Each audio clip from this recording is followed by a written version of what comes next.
TV पर रामायण देखकर रावण मतलब अरविंद त्रिवेदी बहुत भावुक हुए। क्या? तुझे कैसे पता? हेलो ऐप से। देख, ये है हेलो ऐप। जैसे ही आप हेलो ऐप डाउनलोड करते हो, ऊपर सर्च बार में हेलो ट्रेंड्स मिलेगा, जिसमें सभी ट्रेंडिंग न्यूज, वीडियोस, आर्टिकल्स मिलेंगे। उससे आप डे टू डे इन्फॉर्मेशन से अपडेट रख सकते हैं। ये तो बहुत अच्छा ऐप है। मैं अभी डाउनलोड करके खुद को अपडेट करती हूँ।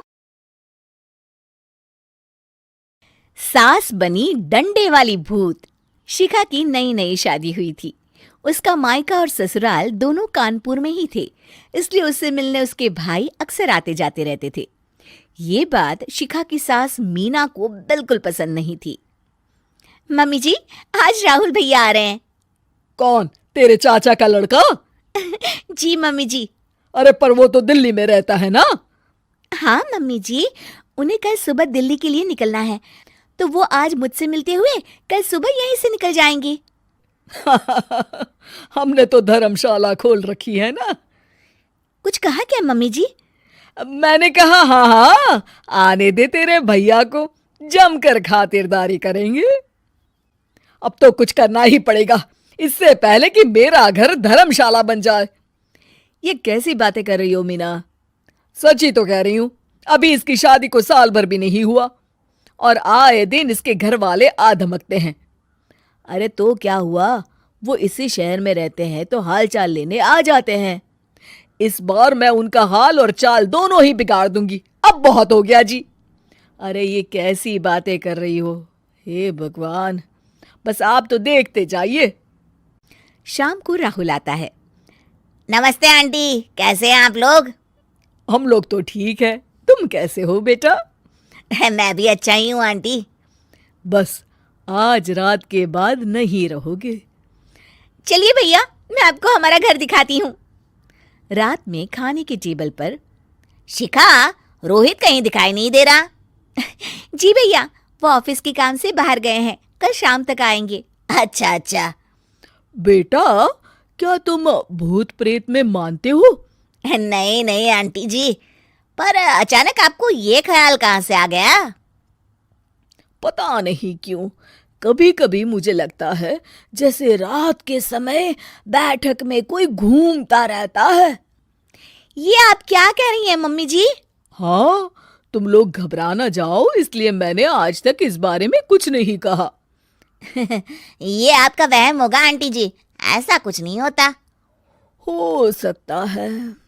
चलो अब मेरा सोने का टाइम हो गया है तो चलती हूँ मैं। शिखा बेटा, राहुल के सोने की व्यवस्था वहीं दीवान पर कर देना। जी पापा जी। अब चलिए भी। अच्छा, तो बैठक में सोने वाले हैं साहबजादे। क्या बड़बड़ा रही हो?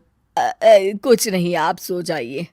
मीना और महेश के सोने के बाद शिखा और राहुल आपस में बात कर रहे होते हैं, तभी डोरबेल बजती है।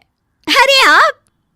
सरप्राइज! काम जल्दी खत्म हो गया तो मैं आज ही चला आया। ये तो बहुत अच्छा किया। देखिए राहुल भैया भी आए हुए हैं, आप दोनों का मिलना भी हो जाएगा। कैसे हो रोहित? मैं तो ठीक हूँ भैया। शिखा, मैं भी आज यहीं सो जाता हूँ, राहुल भैया से बातचीत भी हो जाएगी। अच्छा अच्छा, ठीक है। मीना आधी रात को उठती है, कंबल मुंह से पैर तक ओढ़ के डंडा लेके बैठक में आती है और देखती है दीवान पर चादर ओढ़े कोई लेटा हुआ है। देखो तो कैसे मजे से सो रहा है बहन के ससुराल में।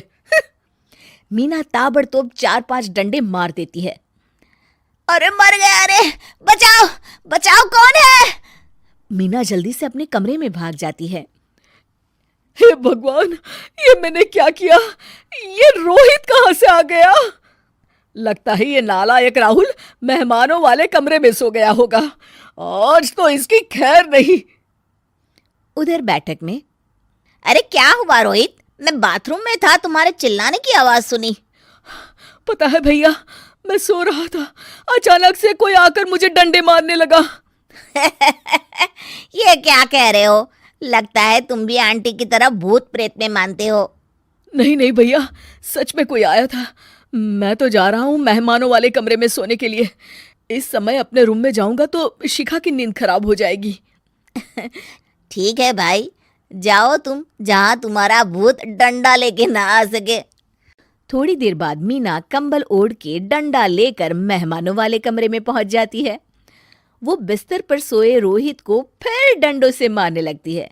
अरे मर गया, अरे मर गया। तू भूत प्रेत में नहीं मानता ना, ये ले अब डंडे खा। हैं? ये तो माँ की आवाज है। रोहित कंबल खींच देता है। बेटा तू। अरे ये क्या कर रही हो माँ?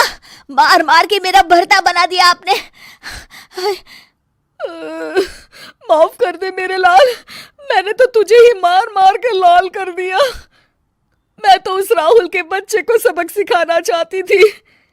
राहुल भैया को? हाँ बेटा, मुझे लगा अगर उसे डंडे मारूंगी तो शिखा के मायके वाले यहाँ आना छोड़ देंगे। हे भगवान, माँ ये घर शिखा का भी है, उसके घर वाले जब चाहे आ सकते हैं। हाँ बेटा, आज मुझे भगवान का इशारा समझ में आ गया। मैं कितना गलत करने चली थी और अपने ही बेटे को चोट पहुंचा दी। अब चुपचाप जाके सो जाओ माँ, और किसी को कुछ बताने की जरूरत भी नहीं है। शिक्षा दूसरों का बुरा चाहने वालों के साथ भी बुरा ही होता है।